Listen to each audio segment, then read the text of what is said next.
Muy bien, buenas noches a todos. Ahora sí estamos en vivo, Guille. Bueno, les damos la bienvenida una vez más a una edición en vivo de @SoloSuperior. En el día de hoy contamos con la presencia, tenemos el honor de contar con la presencia del doctor Guillermo Maujo, de Argentina. Buenas noches, Guillermo, ¿cómo estás? Gracias desde ya por aceptar la invitación, Guille. Así que, bueno, la verdad que estamos muy contentos de que puedas compartir tus conocimientos con nosotros. Guillermo Maujo, bueno, es especialista en cirugía de la mano en Argentina.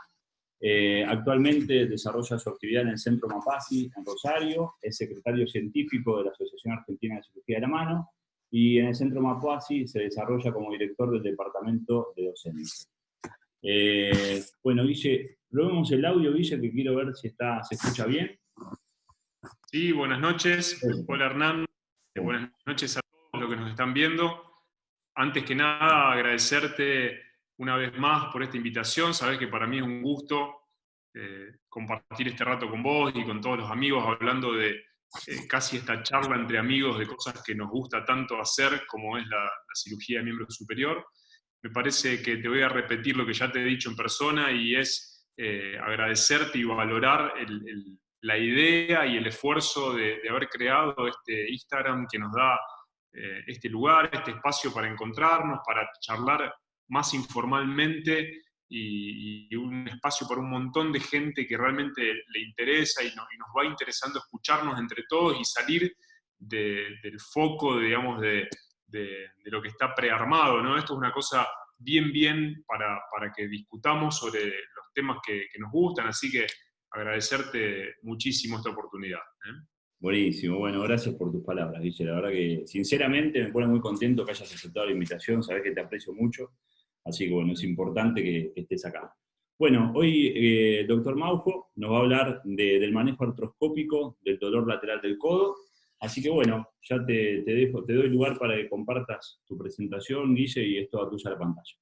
Para los que están del otro lado, si al terminar la presentación de Guillermo, si tienen alguna duda o consulta, la pueden transmitir a través del chat.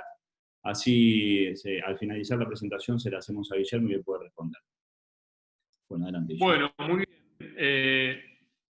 Dentro de lo que a mí me gustó de esta experiencia de venir a charlar con ustedes esta noche es traer a colación y a discusión este tema que a mí me parece tan importante. La cuestión de los pacientes con la epicondilitis, entre comillas, recidivante. ¿Por qué digo que para mí es importante? Porque la epicondilitis, para todos nosotros los que trabajamos, digamos, en la prestación clínica, sabemos que se lleva gran parte de nuestra consulta semanal, diaria, es algo extremadamente frecuente, y a mí lo que me gustaría es prender una lucecita de alarma que nos alerte cuando creemos que algo no anda bien o no estamos ajustados a lo que yo creo que son defectos diagnósticos en la epicondilitis recidivante. Por eso el título dice epicondilitis recidivante o dolor lateral recurrente del codo. Y acá permitime, Hernán, que haga una aclaración nomás antes de arrancar, y es, yo no vengo a hablar de que la epicondilitis no existe, de que todo lo que duele en el borde lateral del codo hay que tratarlo artroscópicamente, que a todo el mundo hay que hacerle resonancia. Eso no es verdad, eso no es así, y ese concepto tiene que ser claro. Las epicondilitis yo las trato como todos ustedes, y ahora vamos a charlar cómo es esa forma de tratarla, pero yo estoy abriendo el aguas para que nos alerte sobre ese porcentaje de pacientes que recidivan en su patología, recidivan en su síntoma, y en realidad yo lo que creo es que no están recidivando. Lo que estamos es quizá no viendo alguna concurrencia diagnóstica que se nos puede estar pasando por alto. Y el verdadero problema arranca cuando tenemos que contextualizar lo que estamos discutiendo, que es el concepto de epicondilitis. 1883 era el momento donde Morris hablaba del long tennis elbow y lo describía y lo definía como una patología inflamatoria, y aclaro, inflamatoria, frecuente de la inserción epicondilia de los tendones extensores de la muñeca y de los dedos. Y acá subyace el primer problema. ¿Por qué? Porque el concepto actual debe mutar a que este tipo de síntomas que digamos, el paciente concurre, no concurre con un diagnóstico. A pesar de que el paciente te dice, tengo codo de tenista, porque esto ya se sabe, el paciente lo leyó y es del saber popular, y te dice, tengo epicondilitis, no podemos decir que el paciente tiene una epicondilitis. El paciente viene por un dolor lateral del codo que le recurre, que te dice, ando bien, ando mal, juego y me duele, después se me va y la semana siguiente me vuelve a doler. Ese es el formato de paciente que se nos repite y que nos consulta todos los días. ¿Y por qué este concepto es importante? Porque ¿qué es lo que se le cae a la palabra epicondilitis? Se le cae el itis. El problema en esta palabra es el itis. ¿Y por qué eso está mal? Porque itis habla de inflamación. Y el cambio arranca cuando Nirschl, en el 2003, publica este trabajo fantástico que él hace biopsias de pacientes que los opera a cielo abierto de epicondilitis, justamente, reseca la inserción entésica de estos tendones y las va a ver bajo microscopía. ¿Y qué encuentra? Que no hay sustrato inflamatorio, ni una célula inflamatoria, pero no célula aguda, no solo no hay polimorfonucleares, no hay macrófagos, no hay ningún tipo de célula inflamatoria. Lo único que él ve de forma repetitiva es la aparición de los miofibroblastos y gran angiogénesis periférica al área de la lesión. Pero también le llama la atención el vacuolado. Hay una especie como de desaparición de tejido, digamos, tenocítico normal, en ese punto de inserción del tendón al hueso, lo que se llama la zona Z. ¿Y cuál es el problema de esto? Que la neoangiogénesis es una entidad patológica, de alguna manera, que lo que está demarcando de forma microscópica es, cuando hay neoangiogénesis, hay un intento de reparación. El cuerpo está buscando abrir nuevos vasos sanguíneos en áreas donde hubo el daño, donde hubo ruptura, ¿verdad? Entonces ya nos está diciendo que acá no hay un problema de inflamación, hay un problema de ruptura, de microrupturas. Y el problema es que esas microrupturas van a ser cicatrizadas. ¿Por quién? Por los fibroblastos. Pero como es un área que sigue sometida a tracción, el fibroblasto tiene que mutar a miofibroblasto. Y tenemos un segundo problema. Es una cicatriz que se convierte en una cicatriz con capacidad contráctil. Por eso es una cicatriz que duele, porque ese miofibroblasto es capaz de estimular los nociceptores que lo terminan enredando en un círculo vicioso que no termina. Se rompe, intenta curarse, neoangiogénesis, miofibroblasto, intenta curar, rompe. Entonces, tenemos un paciente que está intentando curar algo que no es una inflamación. Y entonces, para echar más luz sobre este tema, hay un trabajo que yo les recomiendo de unos australianos, que son Chen y Shen, son los dos, que lo publican en el Journal of Shoulder en el 2010, y encuentran una cosa fantástica. Se basan sobre Nirschl y dicen, bien, perfecto, hay un sustrato de neoangiogénesis y esta situación de fibroblastos que se vuelven contráctiles, todo eso, ¿no? Pero, ¿quién desarrolla, quién determina que eso empiece? Y ellos encuentran que cualquier elemento que estimule de forma cíclica, ¿sí?, el nacimiento de estos tendones, del extensor carpi radialis brevis y del extensor común de los dedos, inducía la hiperproducción por parte de los tenocitos, de los últimos que quedaban sanos, de una proteína quinasa que se activa por el estrés. ¿Y qué particularidad tiene la proteína quinasa que linkea este artículo con el de Nirschl? Que es una proteína quinasa que al tenocito le genera o le induce apoptosis. Y cuando le induce apoptosis no solamente lo mata, o sea, le indica que se suicide como tenocito, sino que le dice que se lo coma, se come él solo. Determina la autofagia, por lo cual eso es lo que veía Nirschl, las vacuolas, que desaparecen los tenocitos. Entonces, no es que el fibroblasto viene a reemplazar un área rota solamente, sino que viene a reemplazar tejido que en principio está muerto y que es el tejido apoptótico de la inserción del extensor carpi radialis brevis. Y siempre ellos encontraron que ocurre en ese punto de la unión del extensor carpi radialis brevis. Y esto es muy importante porque ¿quién determina esta producción? La estimulación cíclica, repetitiva.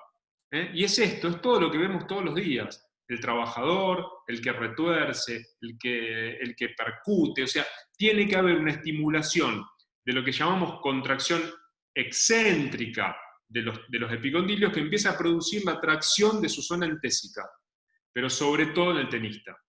Esto es netamente visible en el tenista. Y no en el tenista profesional como Nadia, sino que es en el tenista como nosotros, que intentamos jugar, y el problema es que no tenemos técnica, y cambiamos la técnica, y vamos con el profe, no, que cambio de revés, y ese es el problema, que empieza a producir el inicio de la ruptura, de la degeneración, y de todo el camino que nos lleva al proceso de epicondilalgia, de epicondilosis, como queramos llamarle, pero no le llamemos epicondilitis. Entonces, el problema de esto, ¿cuál es? Que la incidencia de este tipo de lesiones en personas que hacen este tipo de actividades y que estimulan cíclicamente a estos tendones es del 3 al 5% de la población. Quiere decir que por año, esa es la incidencia anual, del 3 al 5 de la población sana va a tener dolor lateral del codo. Y el 50% de los tenistas, de preferencia el 20% de ellos no profesionales, van a desarrollar algún tipo de dolor lateral del codo por año. ¿Sí? Eso nos genera un problema, porque el problema es que si la estimulación mecánica cíclica es la que determina el daño final, ¿cómo frenamos a una persona que está jugando al tenis? Sobre todo si lo está jugando de forma profesional. Entonces tenemos que empezar a pensar cómo hacer para llegar al punto de la no generación del daño. ¿Sí? Entonces, aprender a usar el trípode diagnóstico de estos pacientes. Hacer un buen examen físico, sentarnos en nuestro examen físico, tomar 2 o 3 maniobras que nosotros conozcamos muy bien, que ahora las vamos a decir, porque tenemos que aprender a definir cuándo estamos tratando una epicondilitis y cuándo estamos tratando otro tipo de patología. Para lo cual nos vamos a sentar también en la ecografía, que es un estudio que en este tipo de lesiones no puede dejarse de lado. Hay que encontrar un buen ecografista, hacer un buen equipo con el ecografista, charlar con él, ir a ver a los pacientes, explicarle qué es lo que estamos buscando. Y una ecografía bien hecha nos puede definir una primera situación, que esta es la primera cosa que quiero contarles de qué a mí me interesa saber. ¿Tiene desgarro de los epicondilios? ¿O estamos en la fase de estimulación cíclica, pero en fase de contractura? O sea, ¿ya hizo la lesión entésica? Porque eso va a determinar también qué camino terapéutico yo tomo con ese paciente. Entonces, con que le pida ese simple detalle al ecografista, yo ya tengo un punto a favor. ¿Tiene desgarro de los epicondilios? O sea, ¿se desprendió la entesis? ¿O lo que yo estoy viendo es esa alteración miofibrilar que es en la llegada, que se empieza a ver cambios hipoecoicos y esas cuestiones? Pero eso pregúntenlo y estimulen a que el imaginólogo se los diga. Y para algún caso recurrente, y de los que ahora nos vamos a ir a ver, que nos van a complicar un poco más la historia, usaremos la resonancia magnética. Pero no mal utilicemos recursos de alta complejidad, porque no siempre necesitamos la resonancia magnética si hemos hecho un buen examen físico y un buen uso de la ecografía. ¿Sí? Quizá no haga falta ir a la resonancia magnética. ¿Qué maniobras clínicas nos gustan para el examen del borde lateral del codo? Yo creo que el chair test, que es pedirle al paciente que levante una silla, que es una tontería, es una maniobra muy simple y el paciente nota y da positivo cuando el paciente hace ese tipo de gesto. El segundo problema es este que les mostraba acá, que es el Cosen test, que es paciente con la muñeca en pronación, con el antebrazo en pronación, puño cerrado, muñeca en desvío radial, y le pedimos que haga extensión contra resistencia. Ese es el test de Cosen, y el paciente se queja de dolor en la zona entésica. Yo creo que estas dos pruebas son las primeras que hacemos. ¿Sí? Le decimos al paciente, párese, trate de agarrar la silla y muéstreme si puede hacer el Cosen test. Después hacemos este test que se llama test de Maudsley. Fíjense lo que es el test Maudsley. Es pedirle al paciente que primero en extensión de codo haga una extensión contra resistencia del dedo medio y después le pedimos que flexione el codo y repita la maniobra. Si a alguno le llama la atención este test, ¿no los hace acordar al test de Thompson del interóseo posterior? Es el mismo test. Cuando uno quiere diagnosticar un síndrome interóseo posterior, le pide al paciente que extienda el dedo medio contra resistencia. Eso es Thompson. Es igual, una diferencia. La maniobra de Moseley lo que hace es, tiene que tener dolor.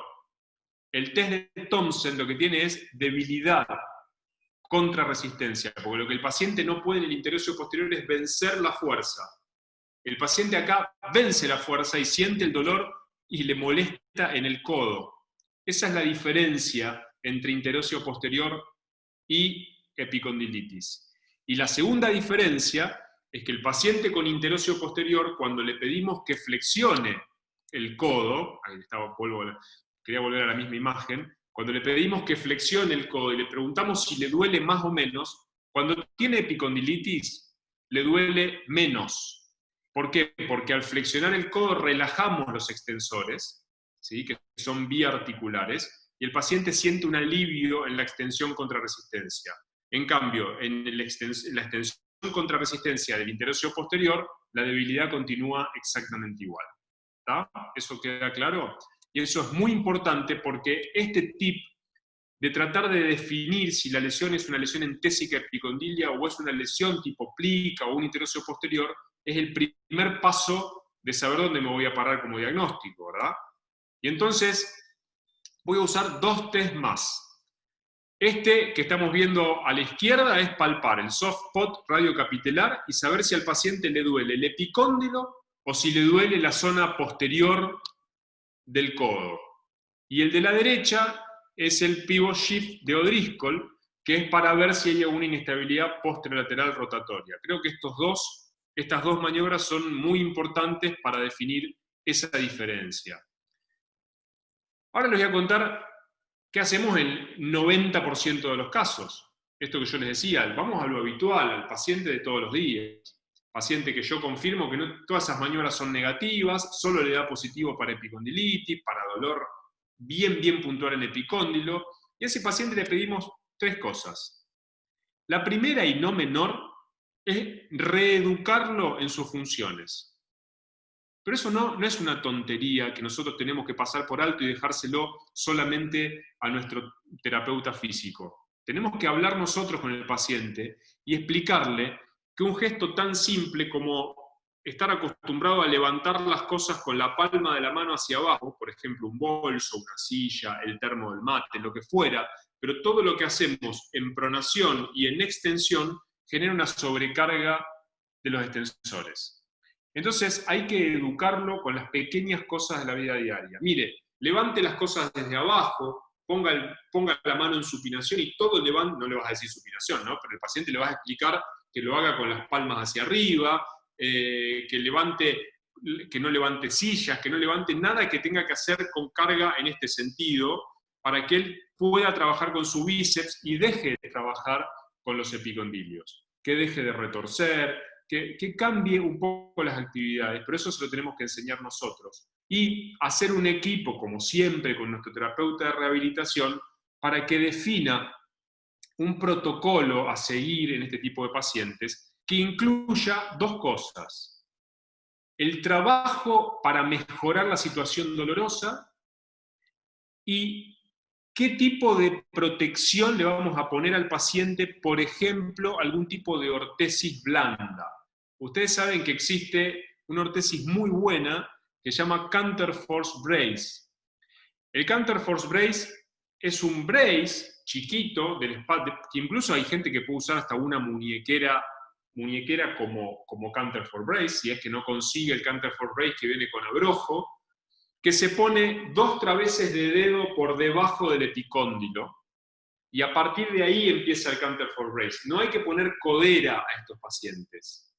El Counterforce Brace es un brace de contrafuerza, lo cual significa que le estamos dando un nuevo punto de pivote a los epicondilios para que lo hagan en la banda y que no lo hagan en el epicóndilo, ¿sí?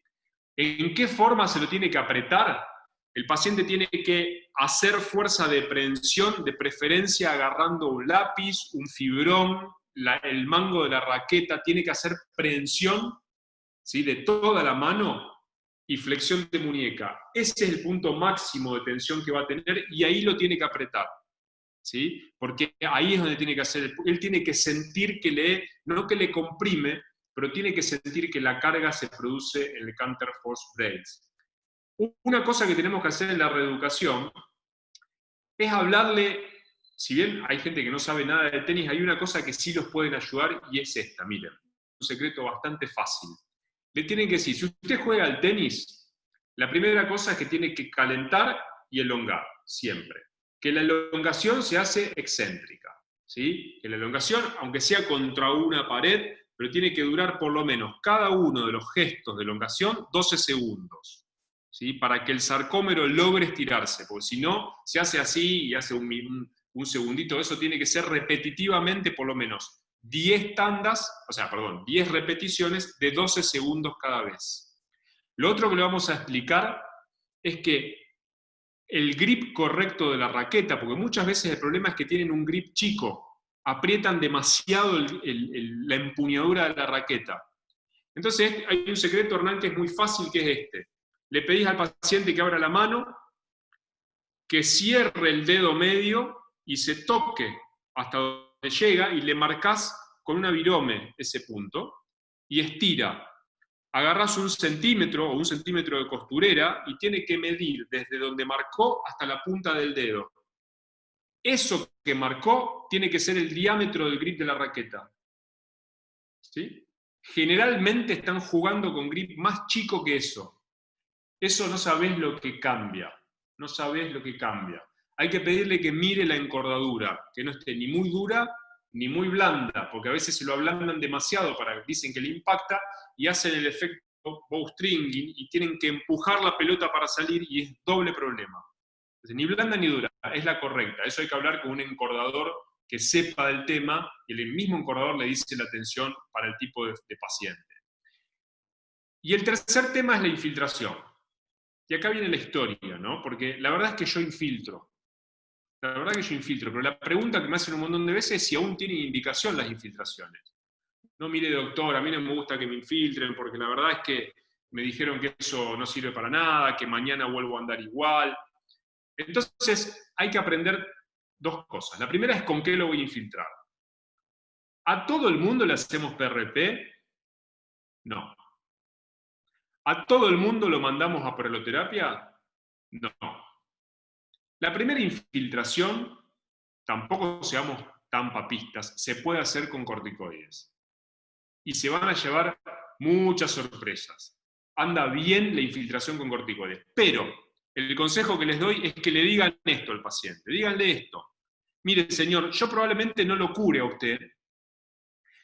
No le voy a hacer más de 2 infiltraciones. Si se las tengo que hacer a las 2, se las voy a hacer por lo menos con 2 meses de separación entre una y otra. No vamos a vivir a infiltraciones, pero usted debe saber que el corticoide es probable que frene el círculo vicioso. ¿Por qué? ¿Saben por qué? Vuelvo a la primera diapositiva. El corticoide, aunque ustedes no crean, frena o inhibe a la proteína quinasa. Es un inhibidor de la proteína quinasa. Entonces, a lo mejor, aunque el paciente siga con la estimulación mecánica cíclica, frenamos el proceso de apoptosis autofagia. Entonces, a lo mejor no lo curamos, pero detenemos el proceso. Y tenemos de dónde agarrarnos para seguir adelante. Porque nuestros terapistas y nuestros kinesiólogos, que acá seguro hay muchos que nos están mirando de los que conocemos, ya la vi a Vero López, que está por ahí, saben que nos gusta hacer esto, a veces nos van a decir, mirá, Guille, no me mandes al paciente dolorido, porque es un fracaso de la terapia, porque no lo pueden tocar, no lo pueden cargar, no lo pueden relajar. Entonces, lo que yo noto en muchos casos, y esto en algún momento lo vamos a discutir con ellos, es que a veces, cuando damos la indicación de la kinesiología, en muchos casos hay gente como para sacarse al paciente encima, andá y que hacer un poquito de kinesiología, eso no va a servir, porque la terapia, en este caso kinesiología, tiene que formar parte de un programa. Y el programa que tiene que formar parte es que yo empiece con un tratamiento, pero si yo lo mando al pobre kinesiólogo o al terapista ocupacional a que me relaje los epicondilios, y lo que yo estoy haciendo es romperlos por otro lado porque no le freno la estimulación de la proteína quinasa, el paciente va a seguir en un proceso de daño. Entonces, muchas veces lo que yo hago en estos pacientes es, lo infiltro, le pido que espere 15 días, el paciente la noche de la infiltración nos insulta en todos los idiomas, porque no sé si alguno de ustedes se infiltró por epicondilitis, es tremendo el dolor. Entonces acostumbrémonos a dar buena analgesia preventiva antes de la infiltración, ketorolac, tramadol con paracetamol, lo que quieran, pero se la dan 2 horas antes de infiltrarlo para que el paciente tenga menor estímulo en el momento del pinchazo, no porque duela el pinchazo, sino porque la irritación ácida del corticoide produce mucho dolor nocturno. O sea, la primera noche es tremenda, ¿sí? Entonces, le pedimos eso y le pedimos que después de infiltrado haga 15 minutos de hielo cada 3 horas. Es un efecto rebotador. Necesitamos frenar la estimulación angiogénica. Tenemos que producir vasoconstricción en esa zona. Y eso lo logramos con el estímulo cíclico de frío. No más de 15 minutos, no más de cada 3 horas. ¿Sí? Yo tuve un paciente que se despertaba a la madrugada durante 15 días para ponerse hielo porque me olvidé de decirle que a la madrugada no. No hagan eso. Díganle que a la madrugada no se despierte, porque el pobre tipo me quería matar. Díganle que lo haga durante el día, durante los 2 primeros días, ¿no? De preferencia, no den antiinflamatorios no esteroideos, ¿sí? Dejen que el proceso continúe en su estimulación mecánica, y a los 15 días va a pasar lo siguiente: va a venir el paciente y va a decir que se curó. ¿Sí? Les va a decir, me curé. Yo le agradezco, muchas gracias, tengo un partido el sábado, gracias porque me curé. Y ahí viene el problema, porque le tenés que decir, no, tiene que ir al kinesiólogo, o tiene que ir al terapista. Y te dicen, no, ¿para qué? Si ya me curé. Bueno, no. Ahí viene nuestra función educativa. Tenemos que educar. Nosotros, antes de infiltrarlo, le tenemos que explicar que esto va a pasar, que él se va a mejorar, pero que es una mejoría temporaria, que hay que hacer el trabajo de rehabilitación para descargar la zona músculo-tendinosa. Tenemos que elongar el punto de unión músculo-tendinoso, y tenemos que, no elongar, sino él tiene que relajar y hacer una reeducación de esa zona músculo-tendinosa para que no siga tironeando de la zona entésica. Si el paciente realmente tiene una epicondilitis y va y trabaja y lo hace seriamente, y hablamos con nuestro terapista, y fue y usó el Cantor-for Brace, hizo todo y no anduvo bien, bueno, ahí la infiltración con plasma rico en plaquetas anda muy bien. Ustedes saben que hay todos estos trabajos, muchos de ellos son nivel 1 de evidencia. Y hay 2 lugares donde hay nivel 1 de evidencia en el uso del plasma rico en plaquetas: epicondilitis, ¿sí? Y manguito rotador. Pero es muy importante en la epicondilitis saber 2 o 3 cosas. Sabemos que a largo plazo tenemos mejores resultados que con los corticoides, porque el paciente con esto sí lo estamos curando. Porque ¿qué estamos haciendo? No solamente frenamos la proteína quinasa de forma biológica, sino que estamos, a través de la estimulación, digamos, de las citoquinas que tiene el plasma rico en plaquetas, cuando rompan sus gránulos, ¿qué van a producir? Van a producir una mutación de los miofibroblastos en fibroblastos comunes, ¿sí? Y la estimulación de los tenocitos a la reproducción tenocítica. Entonces hacemos una reconversión de la entesis. Si uno mira, yo me tomé el trabajo de hacer, yo lo hice bastante a la infiltración con plasma, y les hice resonancias magnéticas 2, 3 y 6 meses después de hacer la infiltración. Ustedes saben que a los 6 meses es como si fuera un tendón casi normal en algunos pacientes, la inserción en el epicóndilo. O sea, hasta la intensidad y la homogeneidad del tendón es casi normal. Eso es muy bueno, y recidiva menos que con los corticoides. Pero tenemos unas limitaciones. Nunca nadie definió, ni siquiera en España los de Navarra, que son los que lo desarrollan, digamos, de forma inicial, no definieron cuántos de plasma, ¿qué son? 2 centímetros, 3 centímetros, 1 centímetro, ¿no? Nosotros ponemos 2, pero porque lo dicen algunos trabajos, pero no está definido si es 1 mejor que 2, si es 2, si hay que usar anestesia o no. Dicen que no se hace. ¿Ustedes saben lo que duele? ¿Lo hicieron con plasma alguna vez? Duele un horror porque no le puede hacer anestesia. Y duele un montón, porque dicen que la anestesia produce una alteración del medio que inhibe la ruptura de los gránulos plaquetarios. Entonces, habría que hacerlo sin anestesia. No está definido tampoco cada cuánto hay que hacerlo o cuántas infiltraciones hay que hacer. Eso tampoco es otro tema. No hay estudios doble ciego, esto contra plasma, esto contra prototerapia, esto contra el placebo, esto contra corticoides. Hay algunos, pero no son serios y tienen un montón de defectos de producción, así que no son nivel 1 los dobles ciegos. Y hay que ser muy exacto en el diagnóstico diferencial, porque si yo le echo la culpa que el plasma no anduvo y el paciente tenía una plica, no iba a mejorar nunca, ¿no?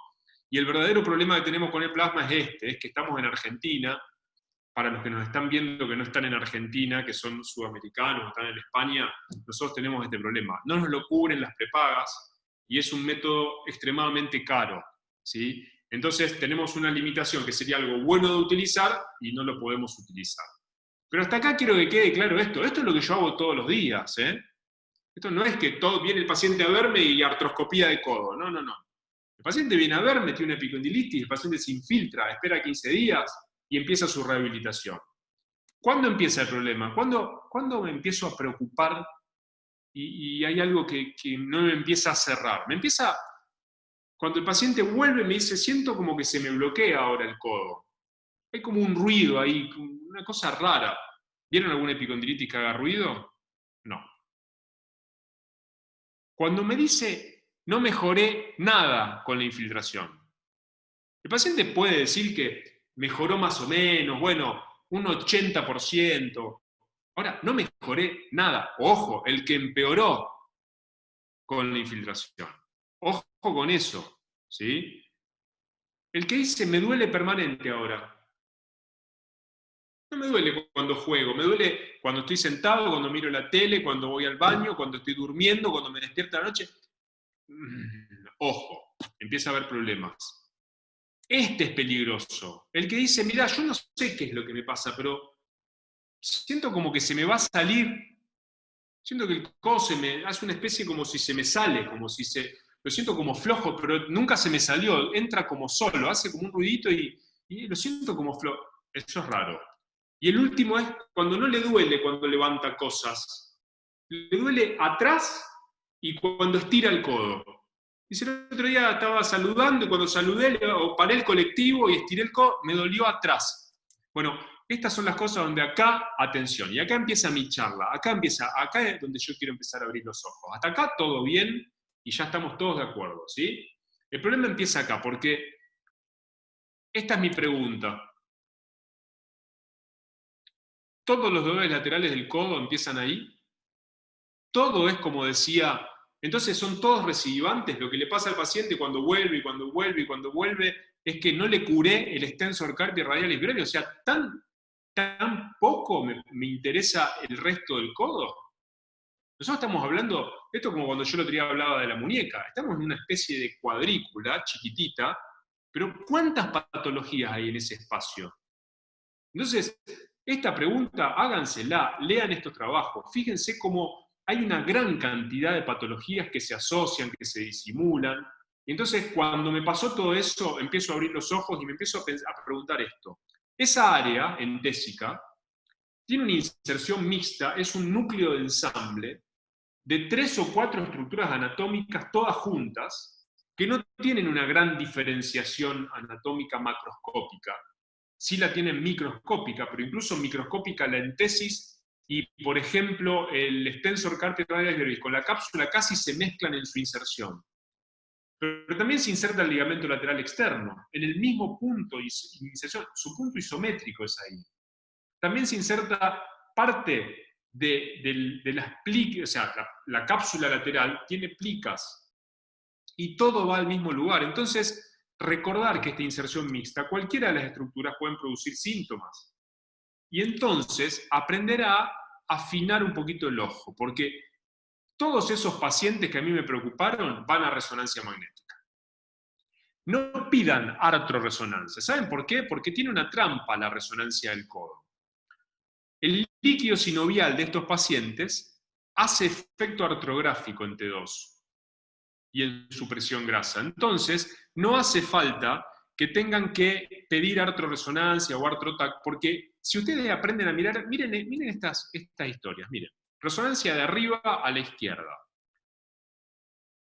Hay un pequeño edema óseo en la cabeza del radio, chiquito, pero ¿no les llama la atención la traslación lateral que tiene? No es congruente la coronoides con la tróclea. No es congruente. Miren la congruencia de esa con la congruencia de la de al lado. No está alojada toda la coronoides dentro o la garganta del cúbito, no está alojado en la tróclea. Está trasladado lateral. Es más, la cúpula del radio está por fuera del eje del capitellum. No hay posibilidad de que eso ocurra si el complejo ligamentario lateral es indemne. Entonces yo veo una buena inserción epicondilia, si ustedes los ven, se ven bien los tendones epicondilios, pero una mala inserción del ligamento lateral externo. ¿Lo ven?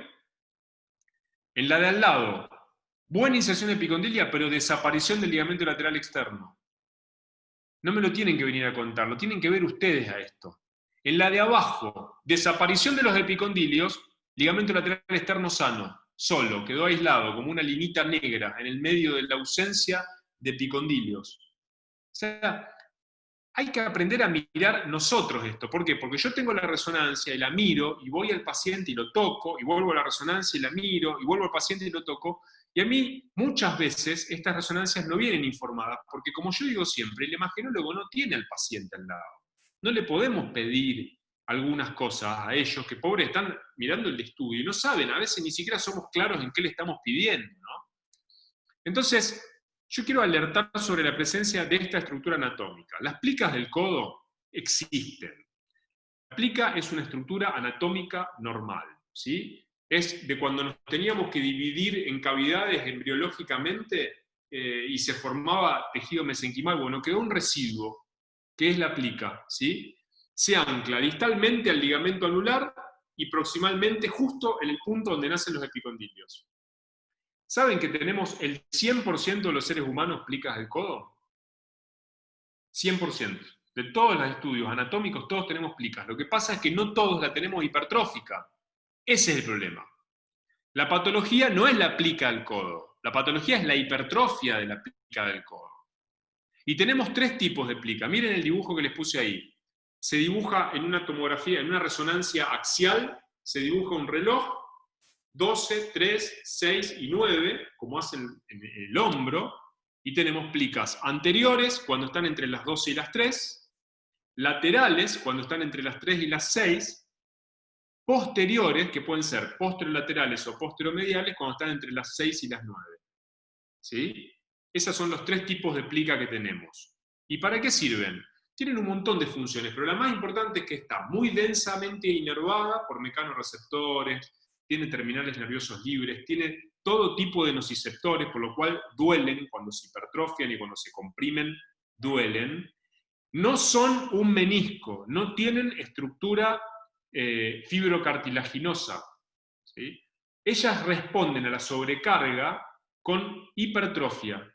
¿Y qué sobrecarga? Lo que hace la plica es tratar de adaptar la superficie del movimiento entre el radio y el capitellum. Cuando hay situaciones de microinestabilidad, que la plica entiende que la cabeza del radio se quiere escapar del capitellum, empieza a hipertrofiarse para frenar ese movimiento. Entonces, la plica hipertrófica es una respuesta a la sobrecarga. ¿Y saben qué otra cosa van a encontrar? Que ahora se los voy a mostrar. A veces, cuando hay una lesión osteocondral, la plica se hipertrofia y como si fuera un pseudópodo, tapa, como parece un pulpo, con su pata tapa a la lesión osteocondral. La obtura. Y ustedes entran, la miran, ven la plica y dicen, mira, no tiene lesión osteocondral. Cuando comen la plica, ahora van a ver una imagen, se aparece el agujero osteocondral. Pero esto es muy importante que lo sepan, porque está descrito, porque uno la puede aprender a mirar en la resonancia magnética. Miren esta resonancia de un paciente mío.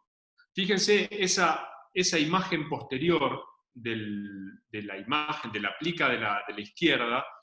Porque uno dice, bueno, pero ¿y cuánto es hipertrofia? No hay una determinación de cuánto es hipertrofia, pero no tendría, en teoría, que superar el 30% de la superficie de la cabeza del radio. El paciente con este síntoma lo que cuenta es una especie de ruidito, de un pseudobloqueo, como si tuviera algo que le impide la movilidad. Él pronosupina y cuando extiende vuelve a extender sin bloqueo, pero él siente que hay algo en el medio que le hace como una molestia, ¿verdad? Y miren lo que es, la aplica en la realidad. Este trabajo de Cerezal yo se los recomiendo porque además está Body Rodríguez San Martino, que es nuestro, que es de nuestra sociedad, y que hizo este trabajo fantástico, describiendo anatómicamente cada una de las plicas del codo. Es un trabajo muy lindo, pero que sobre todo alerta sobre su presencia. Y que sabemos que estos pacientes que tienen una plica, lo que nos tienen que obligar a pensar es quién es el que determina la microinestabilidad. Porque si decimos que la plica lo que está haciendo es responder a una microinestabilidad, algún elemento ligamentario de forma subyacente está siendo insuficiente para sostener al codo. Entonces, lo que yo creo es que a veces uno espera encontrar el ligamento totalmente roto, y en realidad el problema no es que a veces lo encontramos roto, sino que muchas veces los ligamentos parecen normales y lo que no tienen es la capacidad de suficiencia para sostener al codo en todas sus posiciones, ¿verdad? Entonces, aprender a mirar las inestabilidades mediales subyacentes y las inestabilidades posterolaterales. Pero te quiero alertar, Hernán, y a los amigos sobre otra inestabilidad que también se le presta menos atención, que es la posteromedial.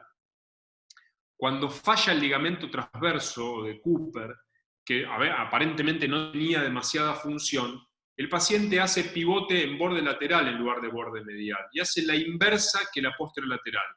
Rota y se abre a medial, pero cuando vos mirás el ligamento lateral interno se ve normal. ¿Y saben cómo se lo van a encontrar a eso? Porque aparece una lesión osteocondral en la cara medial de la cúpula del radio.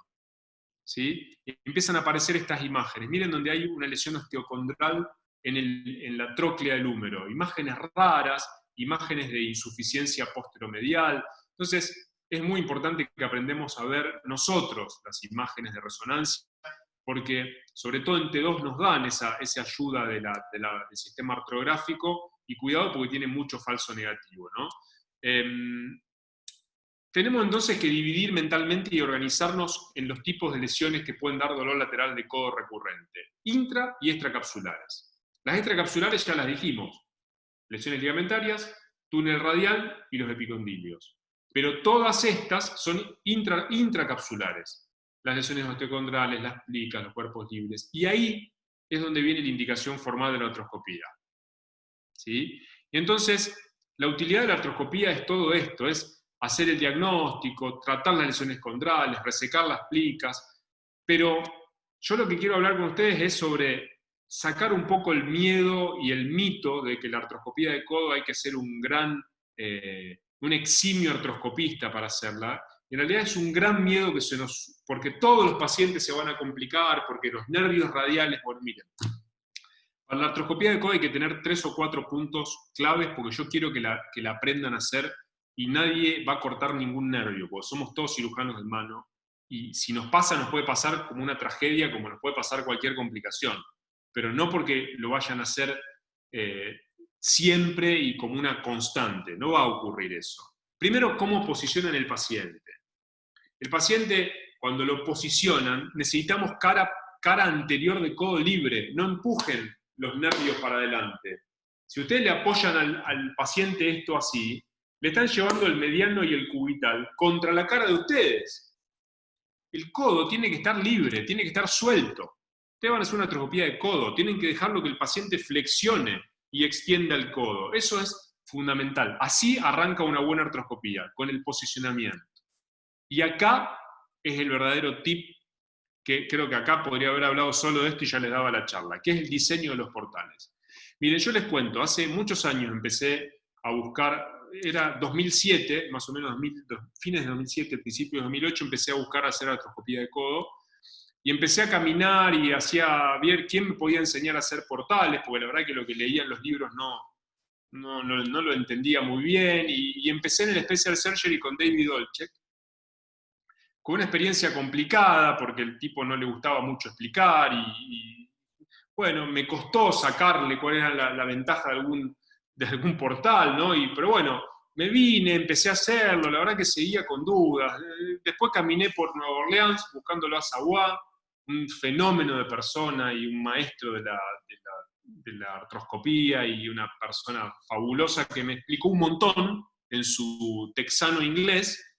Y bueno, me vine bastante más convencido, pero seguía con dudas, sobre todo con mucho miedo con el nervio cubital y con mucho miedo con el nervio radial, hasta que por supuesto tenía que buscar en casa, y el que me sacó todas las dudas fue el maestro de siempre, ¿no? Y Carlos fue el que con su simpleza me dijo: ¿cuál es el problema? Si sabes dónde está la anatomía, el problema es que lo querés hacer con ojos cerrados. O sea, el problema tuyo es no ver, el problema tuyo es querer ir a ciegas y llevarte un nervio por delante.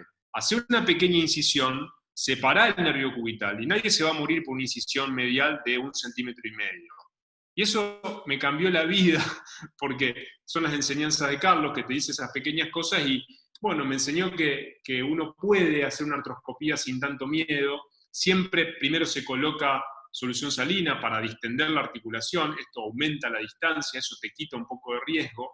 Este preparado de Álvaro, que me parece espectacular, nos muestra dónde tenemos que centrar y qué estructuras tenemos cuando vamos a hacer el portal anteromedial, que es el primero de todos.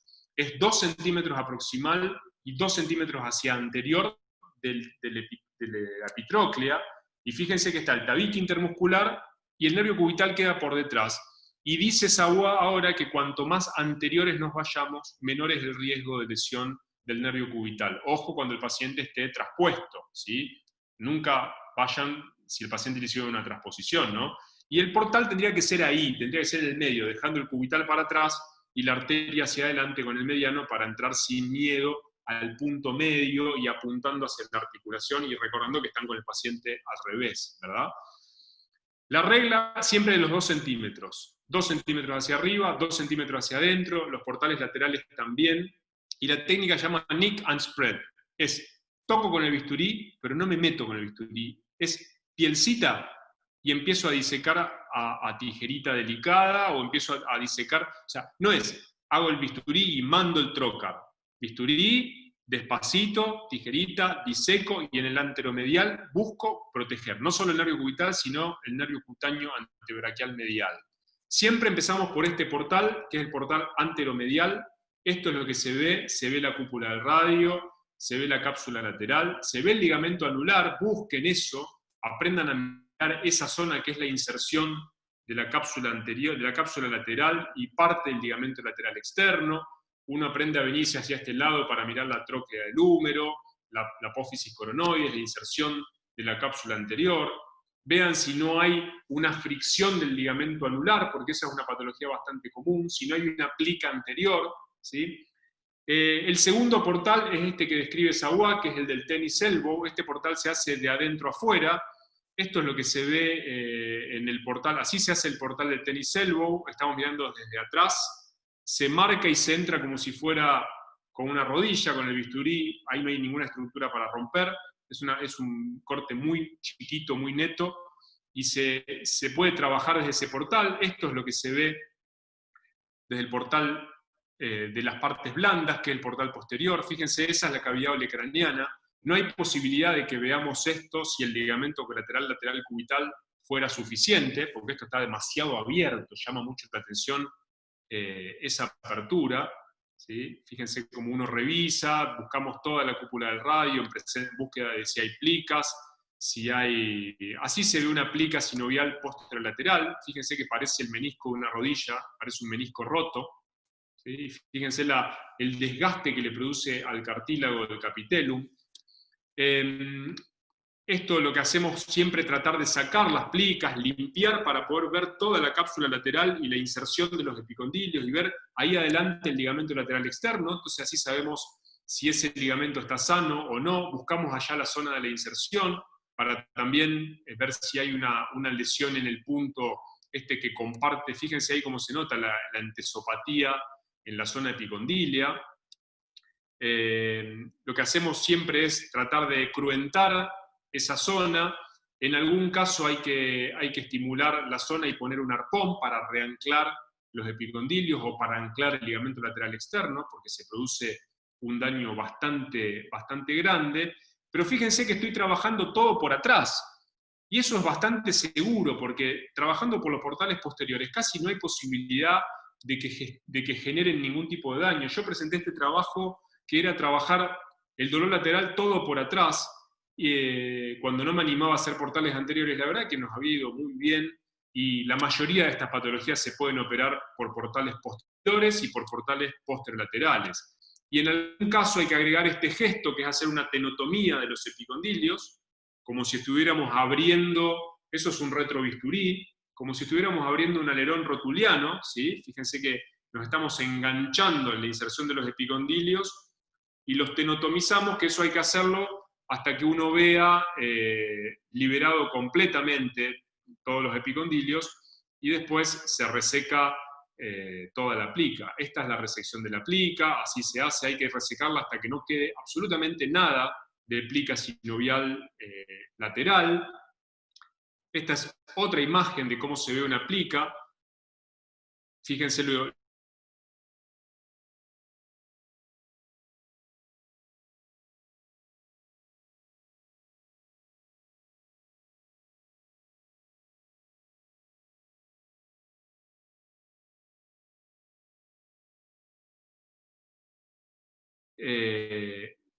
Perdón, de su inserción allá arriba, bien en la zona posterior.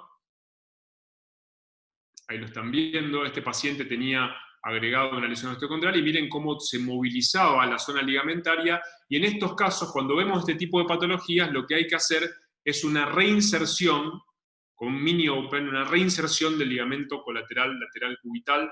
Es muy importante para corregir la inestabilidad posterolateral rotatoria. Y lo otro que se van a encontrar bastante frecuente son las lesiones osteocondrales del capitellum, que las van a clasificar por Baumgarter, y se ven de esta forma, mirá. Puede ser una lesión con tipo fibrilación, como la que están viendo acá, o ya puede ser una lesión osteocondral que haya perdido toda la superficie cartilaginosa. Y en este caso, lo que es muy importante hacer, generalmente un PIC. Se entra con un pequeño, una clavija de Kirchner de 2 milímetros, y con eso van haciendo un PIC. Si tienen PIC de rodilla pequeño, también lo pueden hacer, y eso anda muy bien. Y a veces lo que habría que hacer es asociar un poquito de plasma en estos pacientes, anda muy bien en el postoperatorio. ¿Qué complicaciones tenemos? Bueno, para que se queden tranquilos, vieron que este trabajo habla de que las complicaciones, decía Bennett, son del 5 al 20%. Entonces, claro, vos ves esto y nunca más vas a hacer una artroscopía de codo, porque si cada 100, 20 se te complican. Pero si uno analiza detalladamente los resultados, la mayoría de esas complicaciones nerviosas eran lesiones transitorias, ¿sí? Y no se podía saber a veces si no eran por el ESMARCH o si no eran por algún otro tipo de compresión. Y llamativamente, a diferencia de lo que la gente cree, la estructura en mayor riesgo durante la realización de los portales es el nervio cubital, no el nervio radial. El nervio radial se lesiona por el uso de Shaver, pero para hacer una capsulotomía anterior, si haces tipo una artrolisis de codo, pero a nadie se le va a ocurrir arrancar a hacer artroscopía de codo para una artrolisis. Entonces, el nervio cubital, hay que recordar lo que nos enseñó, entonces, como les conté, Seidenberg. Pequeña incisión, disección, y nos ahorramos la gran complicación de la artroscopía. ¿Qué considero yo finalmente con todo lo que les quise decir? Lo primero es que no todo el dolor lateral es una epicondilitis, pero que el 85% de los casos es una lesión de los epicondilios, y hay que tratarlo como tal, que el tratamiento lo tenemos que utilizar como lo hacemos siempre, y tratar de no utilizar la alta complejidad para diagnosticar algo que creemos, ¿verdad? Y elevar nuestro índice de sospecha clínica si el paciente no nos responde al tratamiento. Tratar de abrir un poco más los ojos clínicamente, usando maniobras que para nosotros sean específicas. No hace falta usarlas todas, sino tratar de utilizar las que para nosotros sean las mejores, y examinar las resonancias magnéticas nosotros para poder ver detalles que son sutiles, ¿verdad? Y no le teman a la artroscopía de codo. Si sabemos anatomía y sabemos los portales, yo creo que no va a haber ningún problema, y vamos a poder hacer un gran beneficio a este tipo de pacientes. Muchísimas gracias. Muy bien. Bueno, impecable, Guille. La verdad, súper completo. Una charla de mucho nivel científico, como siempre. Muchas felicitaciones por parte del chat, así que bueno, me sumo a las felicitaciones. La verdad que sos muy claro, ya te lo dije también, pero bueno, lo hago público. Ya te dije que la forma que tenés de explicar los conceptos, la verdad, sos muy claro y eso llega muy bien y sabés transmitir. Y eso no todos lo tienen, entonces eso creo que es muy valioso. Sinceramente, yo estoy Gracias. anotando un montón de preguntas que a lo largo de la presentación me las fuiste respondiendo. Así que Bien. yo personalmente mucho, como algo que te quiero preguntar, tal vez les quería comunicar a todos, si se corta la transmisión en vivo de Instagram, retomamos unos minutos más después, eventualmente.